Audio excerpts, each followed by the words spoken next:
Good day, ladies and gentlemen. This is Sarel van Grennen, aka Mr. VG, and I am back. I'm back with the next video, almost our last video on exam preparation. Today we are specifically going to have a look at exam preparation for paper 2.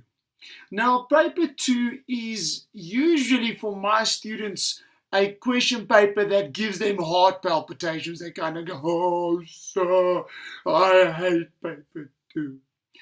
Well, that's most probably because I'm also in a boys' school, and boys are not necessarily the most or the fondest of theory. The ladies that I've taught in my life so far, they rather more go towards the theory part because they love to study. They don't mind studying at all. Now, please, I'm not being sexistic and saying, you know what, it's for paper 1 is for boys and paper 2 is for girls. Not at all. Just having a bit of fun. But what I'm going to specifically have a look at today is I'm going to do 4 things. First of all, I am going to have a look at the different topics that are covered. Secondly, what is the different approach that you take for paper 2 instead of paper 1? Thirdly, I'm going to have a look at what can I look out for in every single chapter. Last but not least, I'm going to have a look at what approach am I going to use for conquering this monster of mathematics paper 2. So buckle up, get yourself ready, and let's start by looking at the different topics. First of all, there's going to be statistics, which is 20 marks. So there's those things about mean, mode, median. But don't forget about variance, don't forget about regression. We're going to look at those things that you mustn't forget a bit later on. Secondly, there's going to be analytical geometry or coordinate geometry. That will be about 40 marks in the exam. Next up is going to be trigonometry. Ooh, I love my trigonometry. That's about 40 more marks. And last and definitely not least, Euclidean geometry. That is 50 marks in the exam. So about a third of your paper is going to be Euclidean geometry. Now, what must I focus on when I prepare for the maths paper 2? First of all, I really have to focus on my theory. But it's not just rote learning. It's not just going, okay, you know what, theorem 1 says this, theorem 2 says this, theorem 3 says this, the formula says this. That's not what I'm talking about. Yes, that's part of what I'm talking about, but also you need to look at how do I apply that. For instance, if I'm talking about proving something a cyclic quad, I must think about how can I do that? What does the theory actually say? So kind of make it go from rote learning to jumping out of the page at you. Like, how can I apply this theory? Then my focus in paper 2 is scoring marks by doing the basics right. Scoring marks by, making sure that, I've got the right angle equal to the right angle, or making sure that I use the right formula.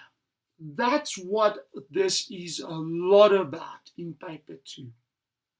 So now for the next few minutes, I'm again going to talk about the 3 different bands. The guys first getting below 40, those guys that's kind of in danger of failing the matric exam.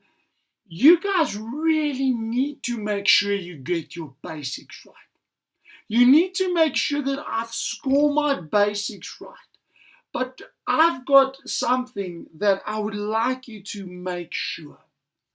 In trig and analytical geometry specifically, there's a lot of marks you can score by doing basics right. In other words, in trigonometry, you make sure that your reduction is done right. So first of all, you get your angles between 0 and 360. Then you get your angles between 0 and 90. Make sure you get those 100% correct. Even if you don't know how to finish off the sum, you do that. Being able to change tan A in a prove left equal right, improving identities. Change tan A into sine A over cos A. Change sine 2A into 2 sine A cos A. Those basics in analytical geometry. Make sure that you are able to do distance correct. Make sure that you are able to do gradients, perpendicular lines. Maybe a bit of collinearity needs to be thrown in there. Also, please make sure you get your completing the square right. In other words, writing a circle into the standard form that x minus a squared plus y minus b squared equal to r squared. Make sure you can do those basics right so that you get those marks, because those questions will be asked and they count a lot of marks. And also, you need to make sure those basics are right, because if you've got anything or any idea that you want to get like 4 or 5 or 6, you cannot think about that, getting those marks, without getting the basics right. Now, I'm not talking about 4, 5 or 6 for the whole paper. I'm talking about per question. Then, the guys that's below 40, make sure your statistics is perfect. Make sure that you know what standard deviation is. Make sure you know what regression is, how to get the line of best fit. What does R represent? What does the A, the B, those things. Make sure you get them right. That's 20 marks. So that's about 13%. Now over to my 40 to 80%ers. For you guys, it might seem as a very big number of you that's going to be between 40 and 80%ers. But all of you, I encourage you to first of all do the following. Also make sure you do the basics right. But now you guys need to, ladies and gents, move a little bit further than just getting your basics right. You need to focus on strategies. In other words, what can I do to make those more difficult questions more manageable? Now, the way that you can do that is by also looking at previous year's exam papers and look for questions that repeat itself. Look for questions that is there every single year and look at the strategies we use to answer them. For instance, there's going to be a proving left equal right. There's going to be solving of trig equations. There's going to be a Pythagoras sum. With analytical geometry, there will be inclination angles. There will be, completing the square. There's going to be circles. There's going to be tangents. In those 2 chapters, you specifically look at those repetitive questions. You look at the questions that's every single year they are there, similar to what they are there, but always make sure that you can do that and get the basics right. Make sure that your reduction is done perfectly. Make sure that you don't make silly mistakes by subbing in incorrectly or by solving incorrectly, or those kind of mistakes we all tend to do. When I look now at also something that I said in the previous video that I want you to also always remember. Do not get stuck on question or level 4 type questions in the middle of your question paper. So those what the hell kind of questions, man, leave them for later on. Leave them for when, you've got time left. But you've got to make sure that you get the difficult questions and the basic questions right. Now, I encourage you to again look at both GDE and IEB papers so that you kind of get a feel for how they ask a different, how do they how does the IEB ask it, the GDE papers, and also you're going to learn a lot because, they kind of have a different approach to it. But nothing prevents an examiner from taking an IEB style question and asking them in the GDE. Nothing prevents it. They can do whatever they want. Last but not least, I'm going to quickly move over to the guys that are getting, the guys and the girls, sorry, not just the guys and the girls that are getting 80% and above. Those guys where maths is your thing or you work really, really hard to get that distinction. Not that I'm saying the rest don't work hard, just don't. I don't want to step on somebody's toes. But the guys that are getting and the gals that are getting 80% and above. Now for you, you have to, yes, make sure your basics are right. You have to practice your more difficult kind of questions, your level 3 questions. But also, you need to focus on strategies. Get a strategy for level 4. Get a strategy on how do I approach a level 4 type question with trigonometry, for instance. Like I've seen today, one of my students came and asked me a sigma notation inside of trigonometry. It might sound really strange or really weird, but I saw it. For you guys and gals, please get strategies. So for instance, how do I prove a cyclic quad? How do I get those geometry, especially the Euclidean geometry? Ask yourself constantly the question, how can I do that? So learn to deconstruct questions. Looking for the monkey, looking for the mountains. Also, when you practice, find 2 different approaches, maybe to answering the same questions, because my approach might not be the same as yours. Yours might not be the same as mine. But find different approaches and have these kind of discussions where you talk, where you say, but I see it this way, you see it that way. We might both be correct, but we have different approaches, and those different approaches help you in doing level 4 type questions. Next up in this video, I'm going to look at those 4 different topics. What must I look out for in every single one? Let's start at the easier one, which is statistics. Now in statistics, I've got to first of all look out for meaning. In other words, the meaning behind the different measures. So what does a standard deviation mean? What does a median, interquartile range? What are the advantages, the disadvantages? Those kind of little bitty things we kind of forget when we study. Also, I encourage you to look out for the different graphs, the different like box and whisker diagrams.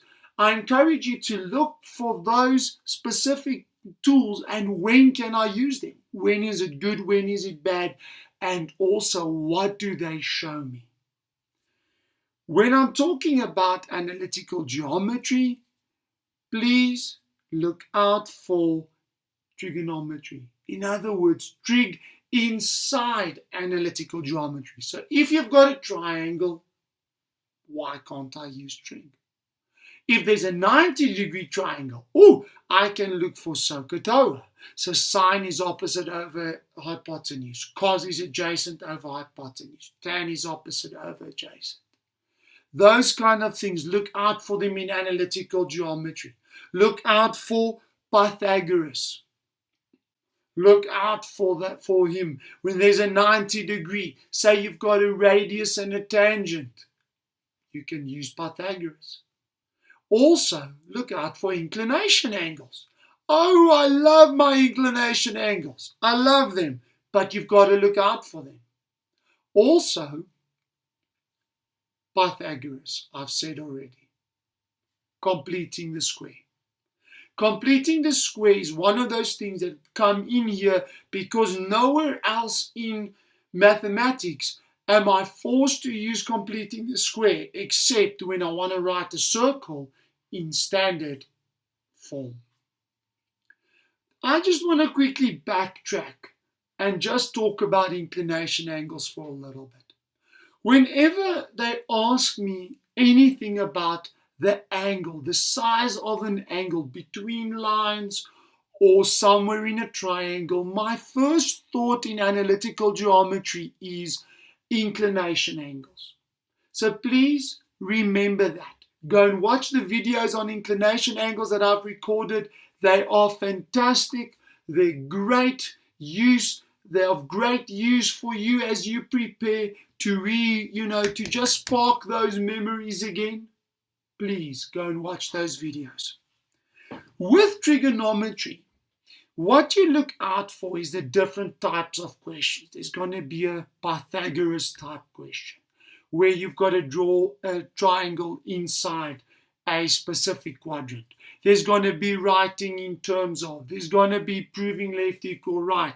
There's going to be solving a trig equation.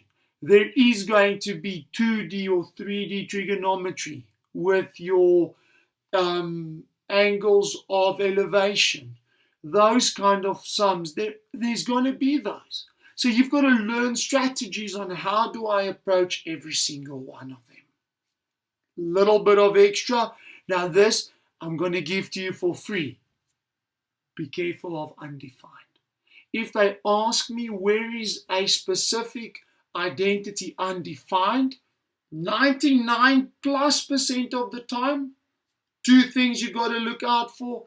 Number one, dividing by 0. So your quotient, your divisor, equal to 0, and then you solve that resultant equation. And look out for asymptotes of tan graphs. Over to geometry. What must I look out for in geometry? Exterior angles, both of triangles and of cyclic quads. A lot of my students forget about exterior angles. Please don't forget about them. Your reasons are crucial. Do not lose silly marks by having your reasons, the wording wrong, especially if you're writing a GDE paper. We are very, very strict on the marking. IEB, there's a bit more leniency, but still, I encourage you. You do not know how the examiner will necessarily mark. So please get your reasons right. Look out for using trigonometry inside geometry. So when you've got a triangle, well, I can ask sine, area, cosine rule, SOHCAHTOA. Same with Pythagoras. I can ask him, especially here. There will be some theorem and proofs, so please study them. It's 5 or 6, maybe more % of your paper, which is study work. Please score those marks. That can be a difference between a 65 and a 70, or a 75 and an 80. So please make sure you've got your theory down. Our last little thing we're going to look at is what is my strategy for the approach for this specific exam. For Maths Paper 2, first of all, you've got to summarize all your theory and the interpretations thereof. Then, look at your strategies based on your theory. For instance, if they ask me, prove a cyclic quad, I go back to my theory. But how can I do that? Or if they ask me, prove left equal right, get a strategy out of your theory. Look for questions that occur in multiple papers. Now, it's not that those questions will be there verbatim or word for word, but they'll be there in the same form. So they will be there, but just the numbers will be different, maybe asked in a different way, but the same types of questions occur year on year on year. We only have so many types of questions we can ask you, so you go and find them. Then again, practice, practice, practice. But practice only comes after you know your theory. Please, ladies and gents, do not practice without your theory. That's useless. I'm honest, it's useless. So please, first know your theory and then go over to the practice. I'm going to finish off this video by just talking about one or two things. If you are feeling very lonely and you're struggling with regards to studying mathematics, please go and ask your friends for help. Get a bunch of friends together and do the summarizing of your theory. Do it together. And you study from each other's theory. Do not be afraid to ask. Do not be afraid to make mistakes in your preparation. But do not give up. Do not leave questions open. Attempt them. Write something down. Look, if an examiner sees a blank space, where can they give marks? But if you at least attempt a sum. I'm not saying spend 20 minutes in the middle trying to solve a 3-mark question. No. I'm talking about right at the end, and there's 1 or 2 questions that you don't know how to approach. Try it. You've got nothing to lose. No one's going to judge you. No one's going to laugh at you. Attempt something. And please, remember, you are worth more than the marks you get. You have a brilliant, amazing future ahead of you. Go and grab hold of it. Make sure you study hard so that when you're done writing this paper at the end, you can say, I'm done. I've given it all I've got. Now the rest is in the examiner's hands. Do not leave matric with regrets. Do not leave with, oh man, if I just gave a little bit more. Ladies and gents, you don't want to do that to yourself. This is Mr. VG signing out. It's been a fantastic journey with you all. Again, I encourage you, ask questions. Ask us if you're struggling. Ask your teachers. Ask your friends. But do not give up. Do not throw everything away in this last 4 months. You can do this. This is Mr. VG signing out. Go and be awesome. Cheers.